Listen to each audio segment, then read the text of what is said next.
Good evening, everybody. All right, go here.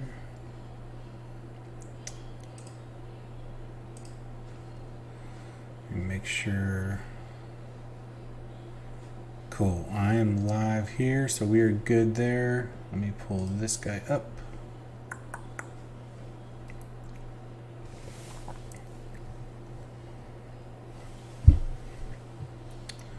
All right.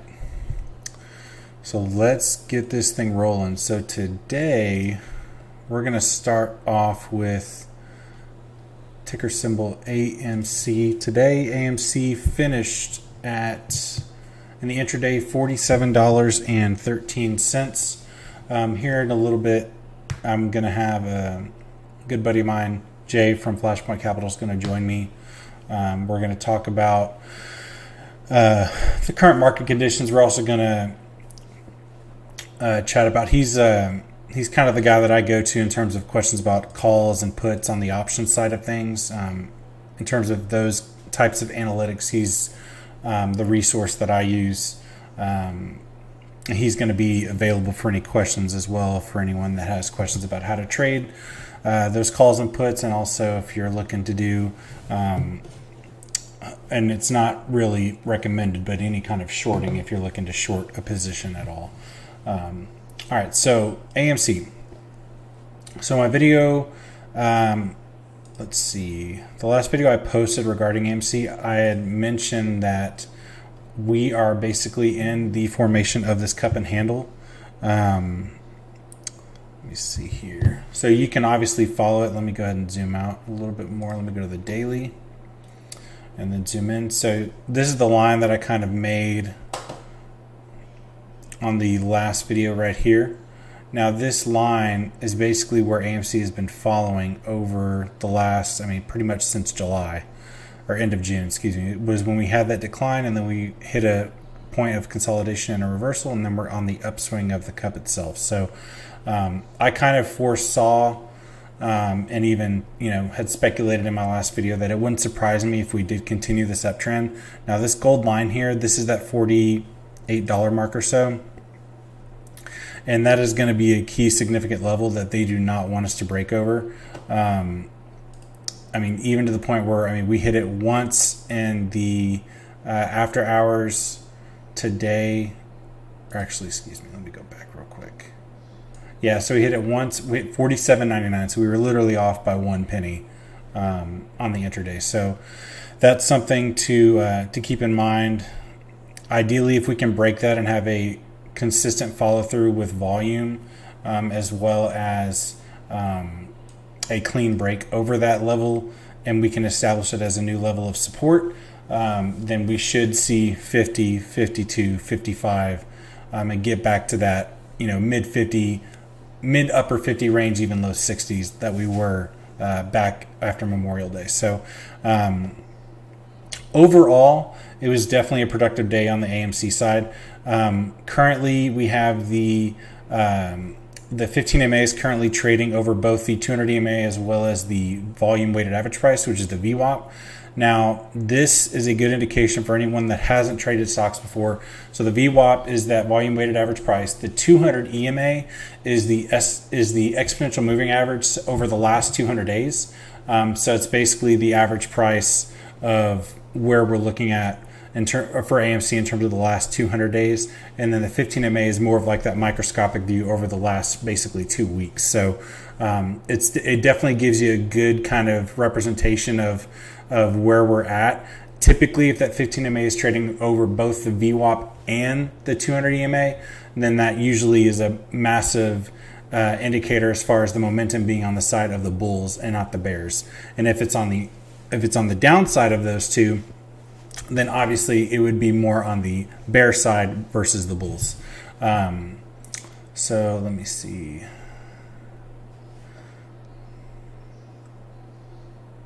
Go here.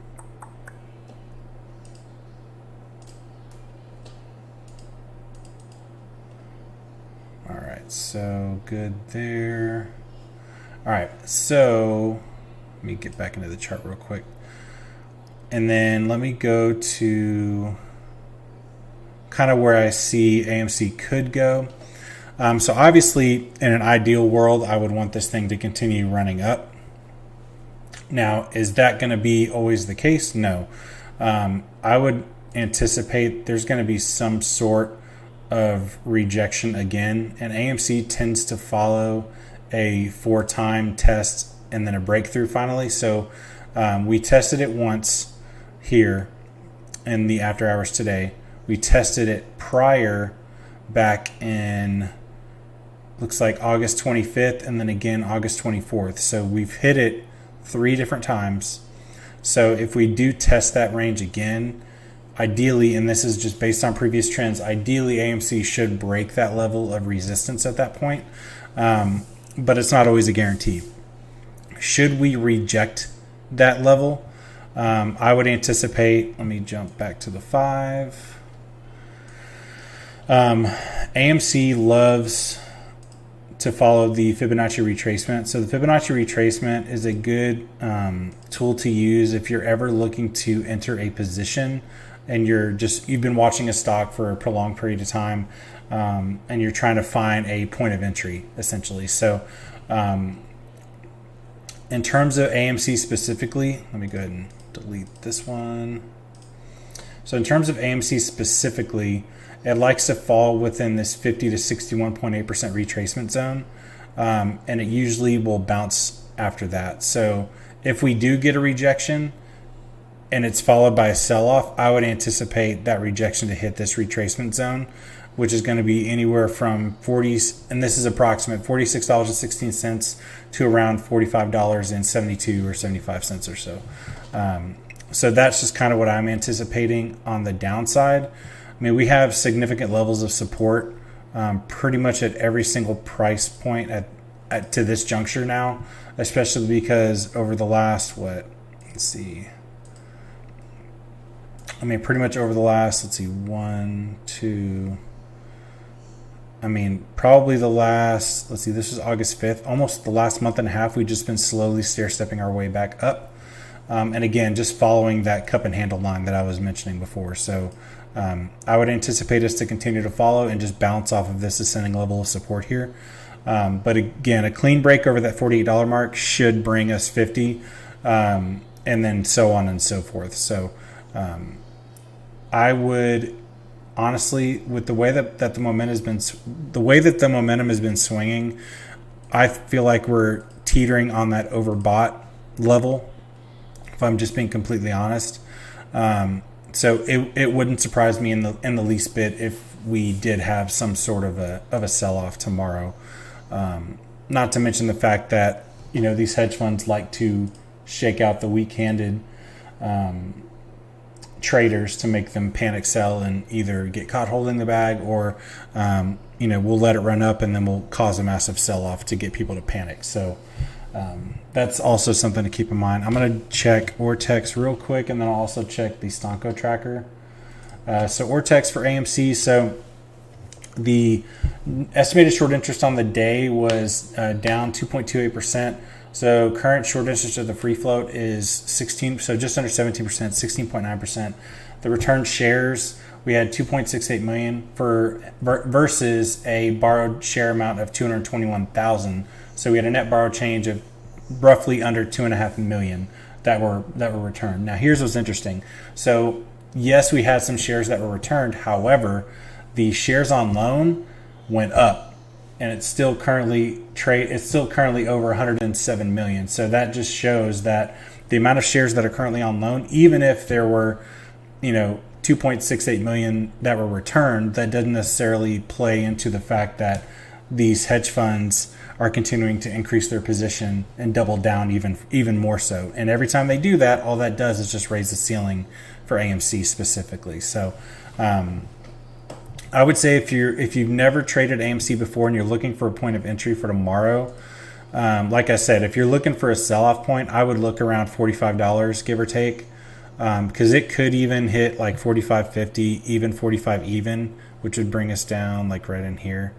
Let's see, so like right there. So if you're looking again for a point of entry, I would look at it right in here, right There we go. All right. So I would look for this line here. That would be in terms of me, if I were looking and expecting some sort of sell-off, that's kind of what I would anticipate, is around 45, 45.50 or so to look to enter. Let me jump over. We're going to switch gears. We're going to go over to, actually, I forgot to check Stock Tracker first. Let me do that. All right, so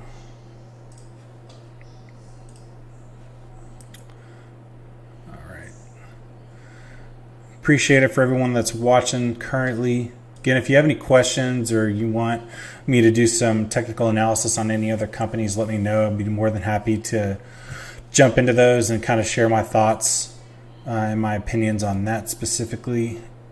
Let me go to AMC and then Stock Tracker.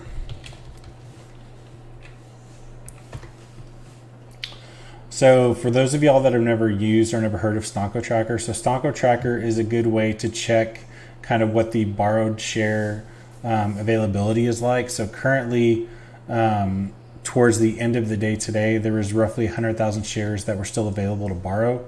And again, this is, I believe Stock Tracker only reports from one data exchange. It doesn't report for all of them, whereas Ortex will report from 85% of the exchanges that are available.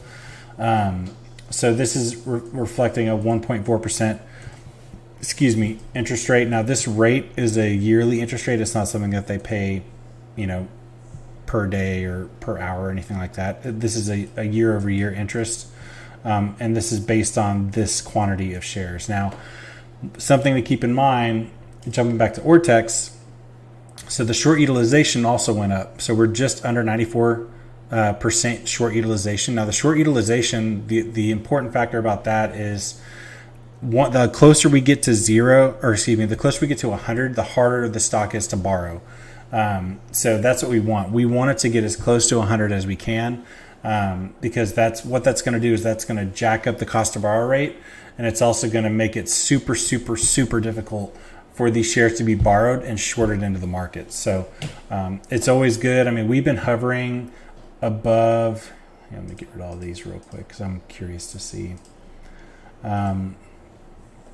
So utilization. So we've been hovering, in the 90 range for pretty much since middle of July. So pretty much a full 30 days we've been hovering. We touched 89 on August 19th, but then went right back up the next day. So I wouldn't even really consider that a drastic change, dropping down to 89. But we were pretty much at 90 or above over the last 30 days. So switch gears here. So we're going to jump over now into Gevo. So Gevo, real quick, they are a low emission fossil fuel company. Now Gevo specifically, let me get y'all the info on them in terms of like their contracts on this DD here. Now Gevo, for me personally, is definitely a long-term play. Let me see here. Sorry, I got Jay's texting me, so I'm going to try to get him on here in a minute. All right, so the contracts that Gevo has relationships with, so there were a ton that happened last year. I believe one of which was the I want to say it was like the Israeli Air Force. Let me go, Gevo.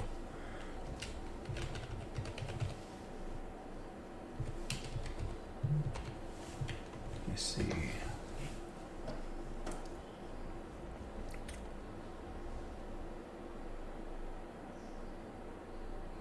Here we go. So Gevo is going to commercialize sustainable aviation fuel for, where's that? Now their company is headquartered in Colorado.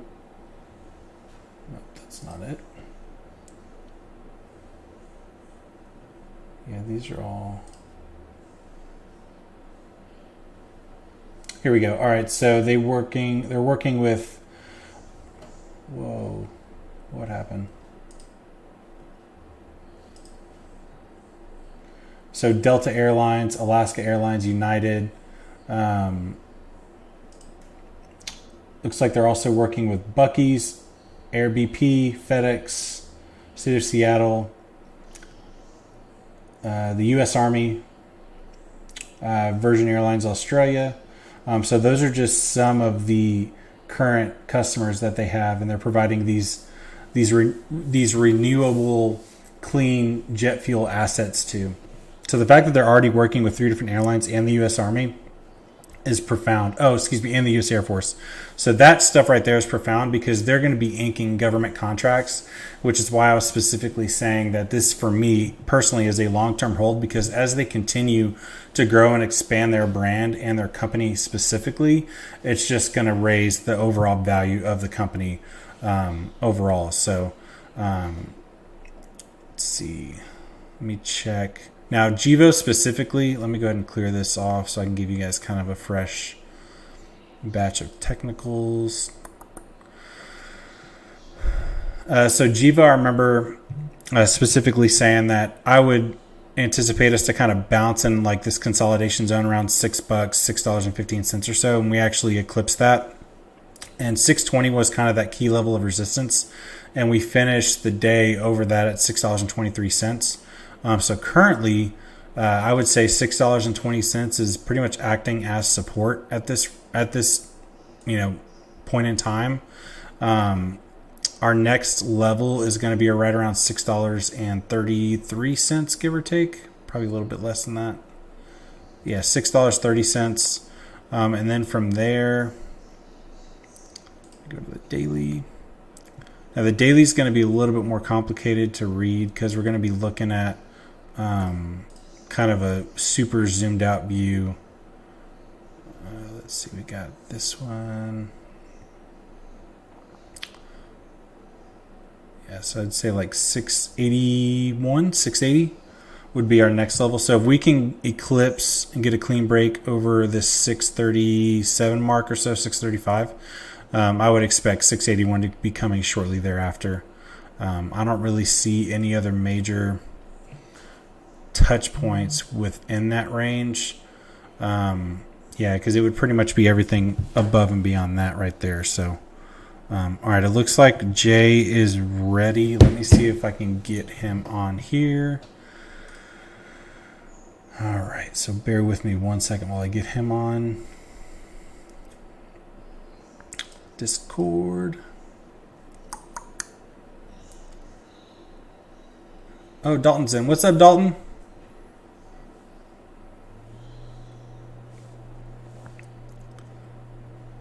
All right, let's go to Jay.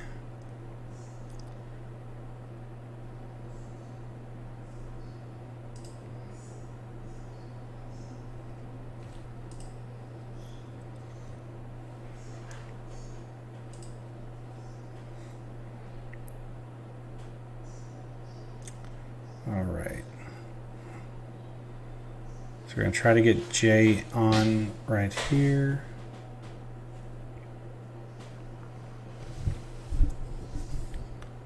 Hold on 1 second, guys.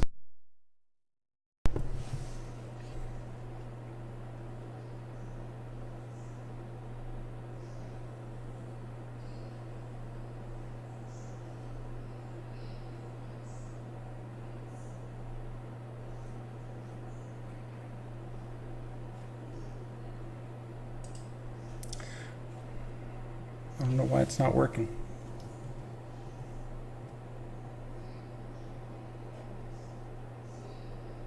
Yo, are you there?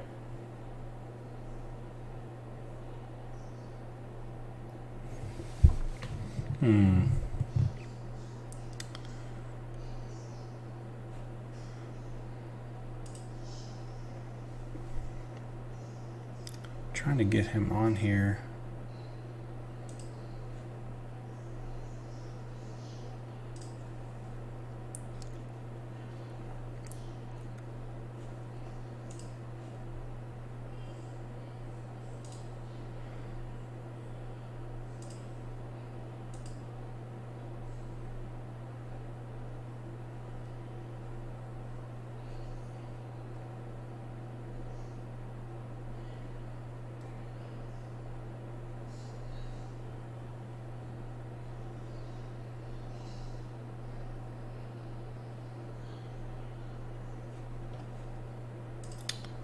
me see if I can get this.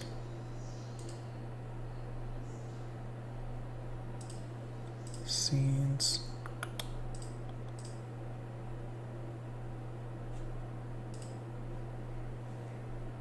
Man, I'm not seeing him or hearing him.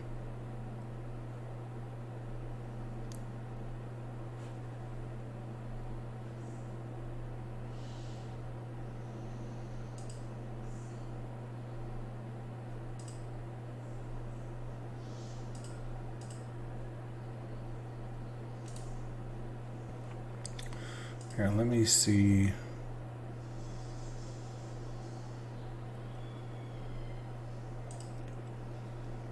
See, I hear him talking.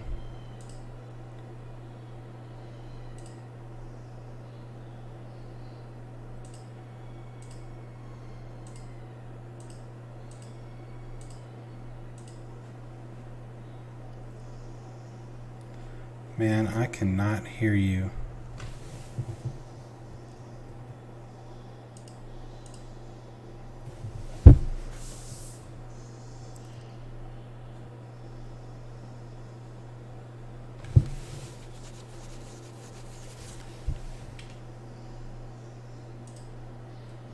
Let's see if that does anything.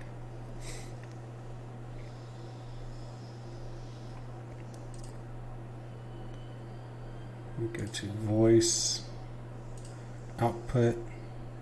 Can you hear me? Yep, there you go. I can hear you now. Can you see me? Let me see. No, it's not pulling. It's not pulling anything up. I can't see anything.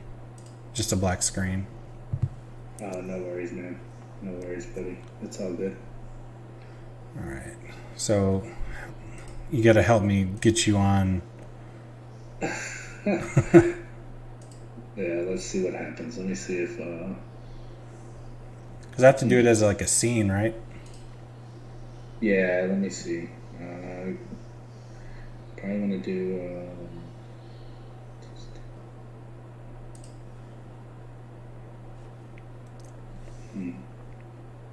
Yeah, create a scene. I would say go ahead and do like a display capture, and then go to your settings on the display. Okay. Actually, do a window capture. Go to properties, and then you probably want it to be like your Discord, I believe. All right, hold on one second. So.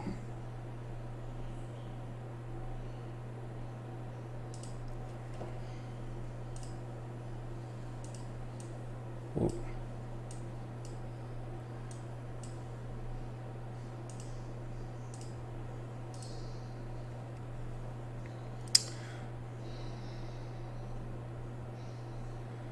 Yeah, it's not letting me access that part of it. Cause like let me go. It's not in dashboard, right? No, it wouldn't be a dashboard. Let's see, highlighter, grow,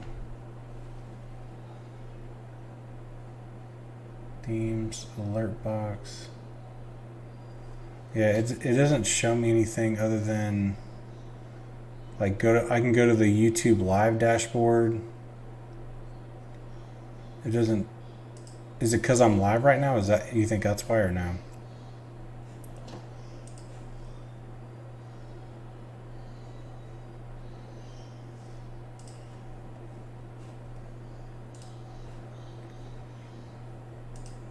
Can you hear me or no? Yeah, I can hear you. Okay. Let me see what's going on here.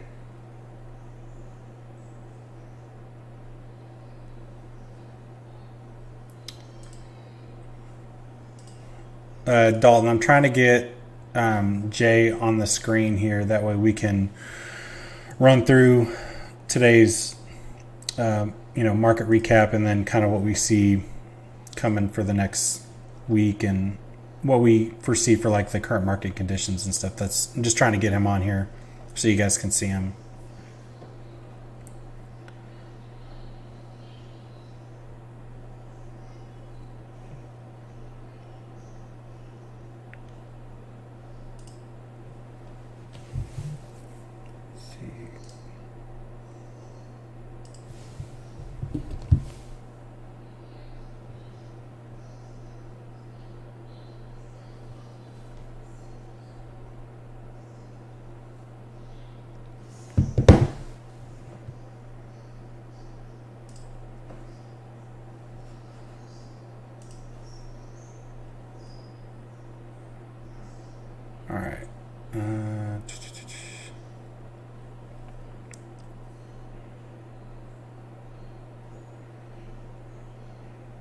All right, well, I'll let Jay get that kind of stuff worked out, and then if he's ready, we can try again here in a minute. I'm going to keep rolling. Let's see. All right, so Gevo, let me pull chart back up.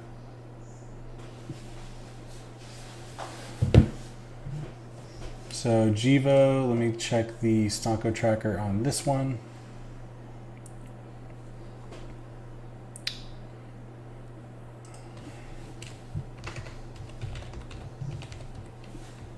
Tracker.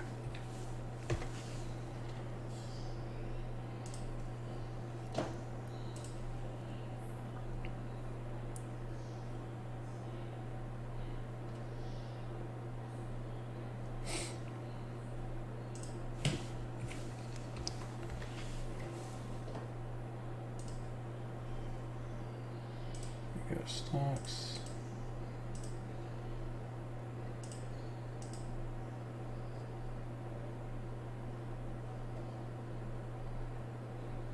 Oh crap. I don't know if you guys saw, but the reverse repos went up to, oh man, was it million?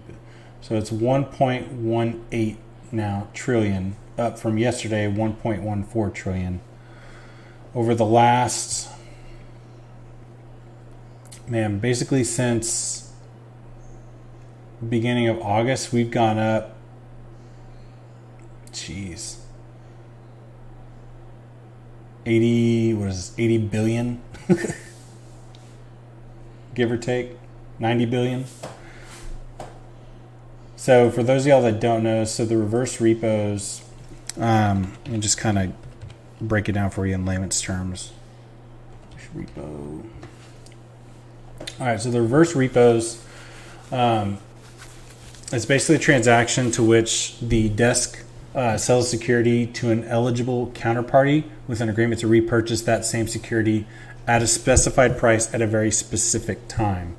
And that typically will take place in the future. So the fact that the current market has been so over leveraged for so long, especially, COVID not helping that as well either. It's just blatantly going to, in my opinion, what's going to be kind of that main issue to cause, a market crash. So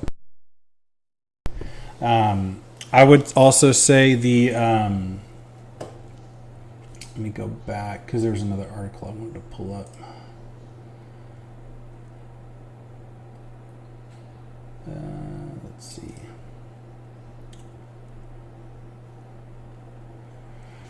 Yeah, so and it also has to do with with the Federal Reserve. So there was so much money being lent out to all these companies, and it's gotten to the point where so much of it was lent out, and there was so much money that was in active circulation that it was causing overinflation, and it still is to this day.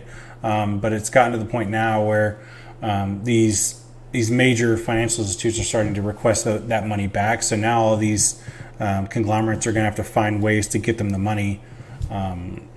Otherwise, that's what we call essentially, margin calling any companies that have taken that money and then shorted it into the stock market, which is kind of where we're at with AMC specifically. So that's kind of how we got to this position. That's pretty much how GameStop got to the position that it's in right now too. So yeah, overall, specifically, I would anticipate, just the continuation of what we're seeing with these heavily shorted stocks is just going to continue to go up. I would anticipate, the market and all of these other blue chip stocks like your Apple, your Google, Microsoft, Walmart, all these massive AT&T, all those blue chip stocks that people try to invest money in, or they'll just take it and invest in the S&P 500 also. A lot of those blue chip stocks basically all have an inner working relationship with the S&P 500. So if you'd rather invest in the S&P, which is the whole group itself, or if you'd rather invest in those individual companies, you can kind of do either or you can do both. So, but yeah, I would anticipate all those, the NASDAQ, the Dow, the S&P 500, all of those are going to take a massive hit when these heavily shorted stocks start to take off. And that's essentially why we're anticipating either, whether it be GameStop or AMC, whichever comes first, would squeeze, and then one would immediately follow the other. So let me go to OCGN. So OCGN, you can kind of see here, I got all these different colors. Let me go delete this one. So we've been pretty much, wrong one.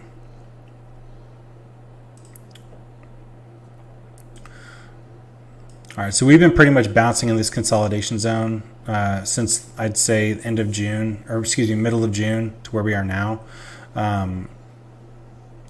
I would anticipate, I mean, right now we're still kind of in this upward ascending level of support, which is good to see. We're not really in an oversold or overbought category in terms of the daily. Hourly, 30-minute. So the 30-minute, we're still hovering in that 50-point range.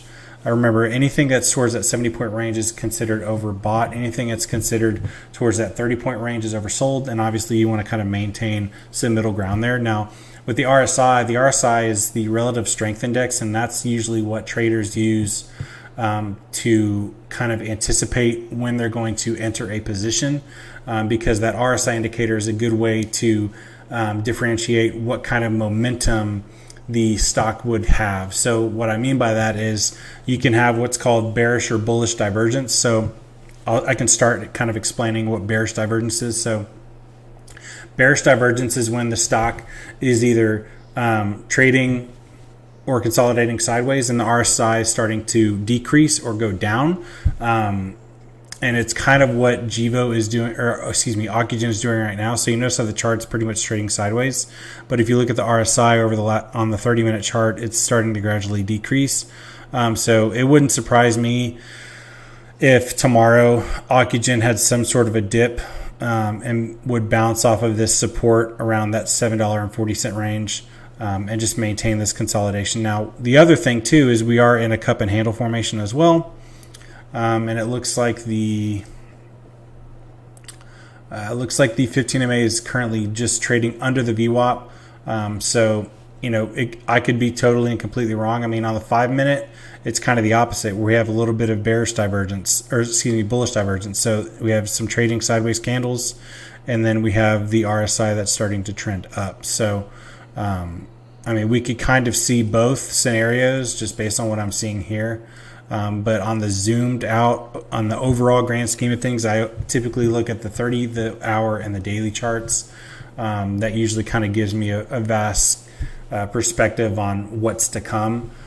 So ideally, I mean, I would anticipate if there's going to be some sort of a run up, you might run up to the 764 and then dip back down and even break below this $7 and what is this, $7.57 range and back down into that 730, 740 range. So, that's really kind of what I'm seeing with OCGN. OCGN's probably going to be trading sideways, in my opinion, for probably some time, at least until they get their Covaxin stuff sorted out with the FDA and trying to get approval there.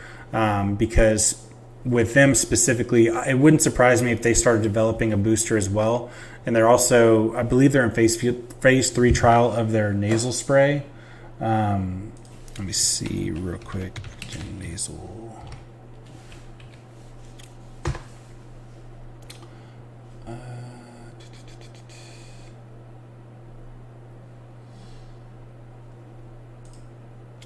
So that's the AstraZeneca.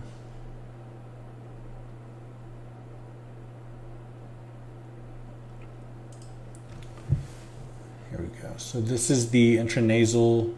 So this is from Bharat Biotech's specific website. So currently it is in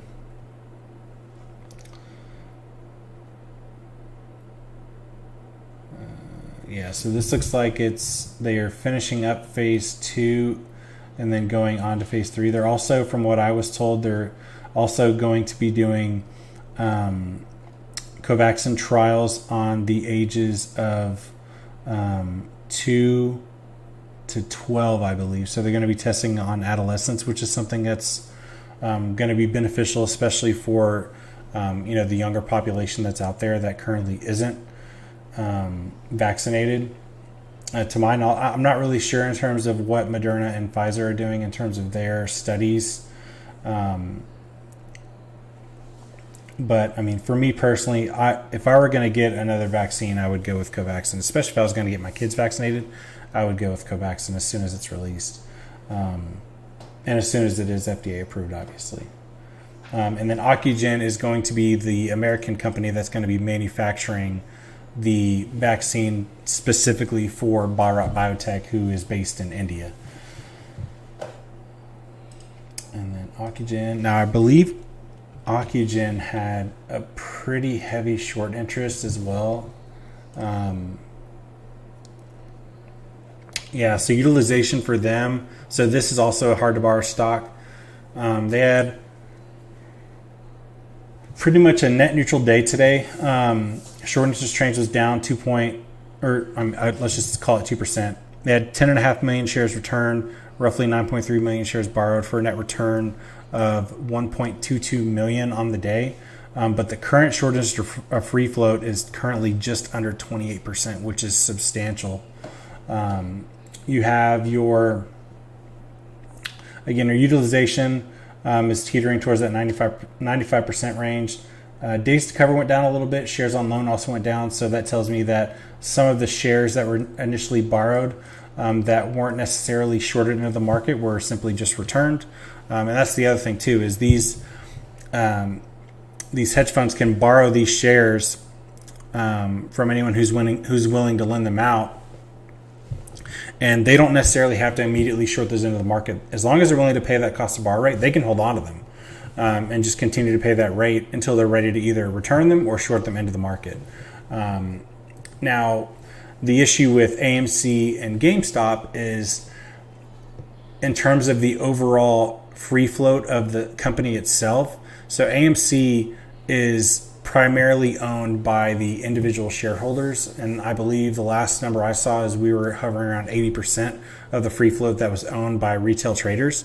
Now, the significance of that is I've seen through circulation via Twitter, Reddit, Discord, and other social media platforms that it's blatantly obvious that both GameStop and AMC, there are more shares in circulation than should be readily available. And that's why, AMC at one point was all the way down to, $2 because it was just being shorted into oblivion. And there were all these synthetic shares that were being created that were just driving the price down. And it got to the point where, the retail trader, especially in January, which was pretty much when I got in, was that around the beginning of January, like at the first of the new year, was when Robinhood did what they did, and they openly manipulated the market by not allowing anyone to sell their positions, and they were freezing both GameStop and AMC to the point where people were losing, potentially millions of dollars that they were leaving on the table because they couldn't exit positions. And so it got, they're still widely investigated. I know they have probably dozens and dozens of lawsuits currently filed against them as well. If you're going to look for a company to buy puts on, buy it on this guy right here, Robinhood. Let me go. Whoops, something I wanted to do. All right, I'm going to check out a couple of others. And again, if you guys have any other companies you want me to check out, feel free to drop it in the chat. Don't forget to hit that like button. And if you haven't subscribed, feel free to subscribe as well. All right, so Fisker. All right, so Fisker Automotive is an EV play. It looks like they have a little bit of... Yeah, they might have a little... no, not really. It's just pretty much trading sideways. So they have major resistance around $14. It was initially support, then it's become resistance. Now they are also in a little bit of a cup and handle here. which is kind of interesting because the chart looks relatively similar to OCGN. Let me see if I can pull this up side by side on grid. Let's go 2 by 2. All right, let's go FS. All right. Oh no, that's Fisker Inc. Wrong one.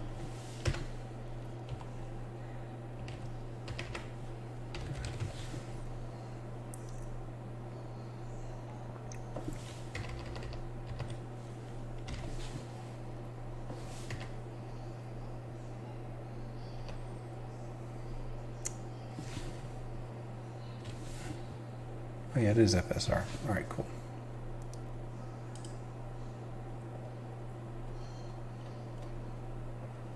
All right, so this is on the 1 minute. Let me see if I can pull up.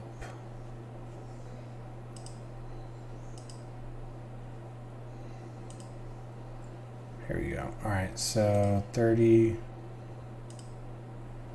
We're on the 30. Yeah, so check this out. So we're on the 30 on both. So you can see we have cup handle decrease. All right, so we got cup handle, a little bit of a sell-off, and then forming another cup, which is just what OCGN is doing, and then followed by another cup. So these are pretty much running side by side, which is interesting to see because they're in both two completely different sectors. One is an EV, so an electric vehicle sector. The other one's a biopharma company. So it's pretty interesting to see the fact that you have two different companies whose charts look relatively identical. Kind of makes you wonder. If we dive in a little further, let me get rid of the grid here.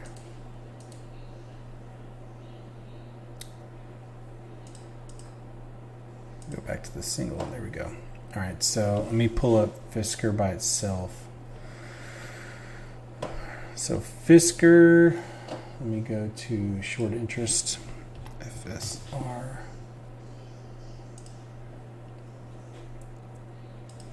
So on Ortex, yeah, I mean, the short utilization for Fisker Automotive is 97.38%. Days to cover, so 5.22. Shares on loan, currently 53.43 million. So pretty much everything has increased. Today it was up 1.44% on the short interest change. So, I mean, overall, if you look at what was returned versus what was borrowed, it's pretty much a net neutral day. But the short interest to free float is right around where OCGN's is, so 26.64% there. So again, I mean, this could run simultaneously with what OCGN is doing, so it wouldn't surprise me in the least bit if OCGN's running, so is Fisker, and vice versa. And to be quite honest, I'm not really sure why, especially if they're in two different sectors. The only thing I would anticipate that it is just the fact that it's heavily shorted stocks that are both, either being purchased or manipulated simultaneously, or even, sold simultaneously. So that's kind of the thing with these algorithmic traders is it's very difficult to forecast and predict what's going to happen and when. Let's see. Let me check out. It looks like we still got some viewers in here. Welcome, welcome. If you haven't hit that like button, definitely please do so. It helps the algorithm, helps find more folks find the videos. Also, if you haven't checked out any of the other videos I've recorded, please feel free to do so and definitely do the same thing there. Hit that like, smash that subscribe button. And also, if you have any comments, definitely drop them in that comment section below. Let me go to, what's the other one I was going to look at? Oh man, what was it? I know I wanted to look at Microvision. Let me check out Microvision. So this is also another long-term play for me. Microvision, what they do, so they're a tech company, and what they do is they develop LiDAR technology. Now, the LiDAR, what it does, and I can kind of pull in, where's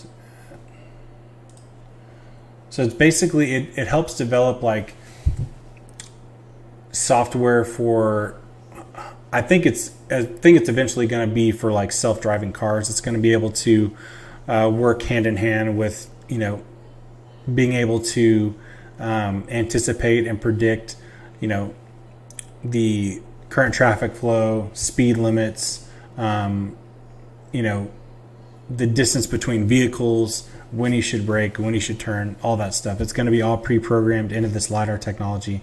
And it's super, super cool. I would definitely go check it out if you haven't. You can just hit them up on microvision.com. And you can click both the technology and the about section. It'll kind of break down what they're all about. But Microvision definitely is one, for me specifically, that I would anticipate, looking to be running here soon. All right, so this is kind of interesting. So from here,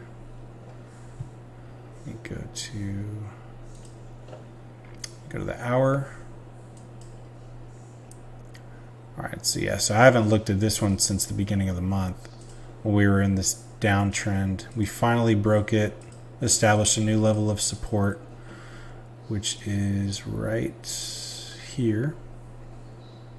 Start around $12.90 or so. So we tested it twice here. So resistance, support.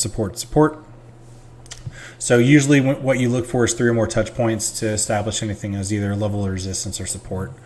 That's pretty much what I look for. Right now we're relatively strong around $14 from what I can tell, $14.09 or so. And then it looks like we've touched 15.20, man, what, 5 times, 4 times? 1, 2, 3, 4, 5, almost 6. So right now, that's kind of that level of resistance. So on the day, Microvision was up and finished the day, at $14.73 up in the after hours, another 0.27%. I would anticipate if it can get a clean break over like $15, you should see it test 15.19, 15.20 or so. I don't really see, it's not really oversold, it's not really overbought. It's kind of just hovering in that middle area, that middle zone. And the RSI is just kind of stagnant. It's just going sideways currently. So nothing really, detrimental there, just based on what I'm seeing. Currently, the 15 MA is trading over both the VWAP and the 200 EMA. So also something good to see. It could definitely have this continuation and start to test that $15 range again. And like I said, if it can get a clean break over that, you're looking at 15.20 and then beyond. If it does break down, like I said, you have support. You have support at $14.40, $14.39, give or take. Then you have more at $14 even. So nothing really, in my opinion, to worry about. I mean, it's been bouncing in this consolidation area for 1, 2, 3, 4, almost 5 trading days. So something to keep in mind is when a stock is trading sideways, and you're basically establishing new levels of support, and you're not breaking through those levels of support, and you're maintaining that consolidation phase, that's a sign of strength. So it's something that's good to see in a stock, and especially if you're doing that while you're in an ascending level of support like Microvision is. So what I mean by that is if you come here, you draw this little line right there, so you can see how it's just following this ascending level right here. So that's also something to keep in mind when you're looking to enter a position specifically. And this could be applied with any company that you look at. All right, so we've looked at Microvision, looked at Fisker, Gevo, AMC, OCGN. Again, if you guys want me to check out any other companies, feel free to drop it in the chat. Let me see. In the meantime, I'm going to look up. Let me look up Ford. I want to look up the Ford Motor stuff because I know people are still anticipating with the that's Ford Motor. There we go. Yeah, so Ford Motors. Yeah, so this had a little bit of bullish divergence. So you notice how the RSI is staying stagnant this way, but the chart was decreasing.